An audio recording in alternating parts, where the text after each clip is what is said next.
lucu ya, jadi lingkaran setan juga gitu. Ini ada anak mau baru fresh grad. Saya mau cari pengalaman, tapi untuk dapetin pengalaman, meme-nya tuh banyak tuh. Saya butuh 2 tahun pengalaman. Jadi saya harus mulainya gimana? Nah, jadi dulu itu sebelum ada bootcamp, solusinya dunia tuh ciptain internship kan? Iya. Gitu. Lu ngerjain apa sih kok nggak? Pada nggak tahu ya. Nyambung. Kok kadang-kadang developer itu kemungkinannya 2. Kalau diam, 1 karena dia ngerti, dia paham. Kedua dia karena lebih advance. Banyak orang yang mikir yang namanya beginner tuh berarti language-nya lebih gampang pasti. Yang advance tuh yang lebih susah. Banyak orang itu oversimplification. Kenyataannya nggak begitu. Dari bahasa ya. Nah, sebenarnya yang namanya beginner itu Jangan kaku. Bener-bener misalnya gue PM, lo developer, lo harus menuruti apa kata gue, ya jangan gitu lah. Sebagai leader tuh nggak akan jadi siapa-siapa tanpa timnya sendiri. Leader tuh nggak akan jadi siapa-siapa kalau timnya itu nggak support si leader itu. Ada juga kadang-kadang orangnya itu match sama kebutuhannya. Misalkan kita waktu itu pernah tuh nyari .NET developer.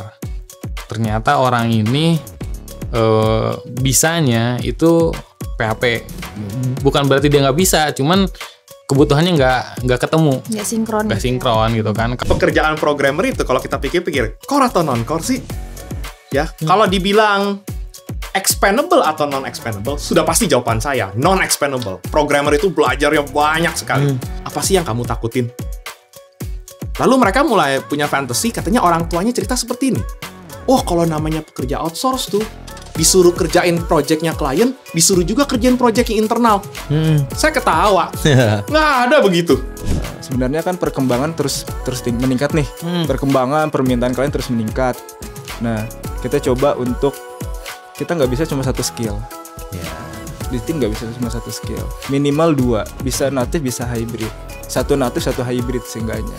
Nah, makanya gimana caranya kita bisa nih, kita analisa, kita breakdown, kita ada problem, lalu kita coba breakdown lagi. Nah, kita tentukan pertanyaan, karena jawaban yang tepat akan datang dari pertanyaan yang tepat sih. Kalau kita ibaratkan dia itu kayak mata, tangan, kayak cuman melakukan sesuatu yang sudah didefinisikan sebelumnya. Tapi kalau AI itu lebih ke kayak otaknya gitu. Jadi dia nanti ada proses belajarnya. Jadi challenge-nya untuk RPA itu tadi kita harus benar-benar tahu proses bisnisnya seperti apa ya. Jadi kadang kita harus benar-benar menggali prosesnya ke user yang berkaitan seperti apa sih. Kayak misalnya kita harus tahu si human-nya itu cara kerjanya kalau dia lakukan secara manual itu prosesnya seperti apa sih? Itu tapi di situ ilmu-ilmunya udah sangat bermanfaat banget ya. Itu 1 bulan saya bootcamp, saya akhirnya bisa bikin 1 aplikasi untuk maintain retail kasir lah, aplikasi kasir. Orang yang menghandle mulai dari preparation, planning, execution, closing itu adalah project manager.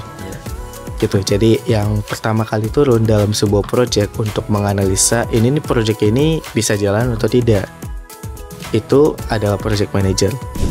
Siapapun yang di Indocyber itu sebetulnya mereka punya kesempatan untuk menjadi direktur siapapun.